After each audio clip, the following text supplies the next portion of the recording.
ذی الحجہ کی 9 تاریخ یعنی یوم عرفہ کی صبح کے نماز کے بعد سے 13 ذی الحجہ کے عصر کے نماز تک ہر فرض نماز کے بعد ایک مرتبہ تکبیر تشریق یعنی اللہ اکبر لا الہ الا اللہ اللہ اکبر وللہ الحمد پڑھنا واجب ہے، چاہے مرد ہو یا عورت ہو، چاہے جماعت کے ساتھ نماز پڑھ رہا ہو یا تنہا نماز پڑھ رہا ہو۔ یہ بات ذہن نشین رہنی چاہیے کہ تکبیر تشریق یعنی اللہ اکبر کا پڑھنا مرد کے لیے بلند آواز سے ضروری ہے اور عورت کے لیے پست آواز سے ضروری ہے۔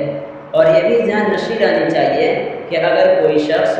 ان تکبیرات کو بھول جائے یعنی تکبیر تشریق کو نماز پڑھنے کے بعد بھول جائے اور اپنے جگہ سے اٹھ کر چلا جائے، بعد میں یاد آئے کہ اس نے تکبیر تشریق نہیں پڑھی ہے تو اس پر اس کی قضا نہیں ہے، البتہ اس کے لیے توبہ کرنا ضروری ہوگا۔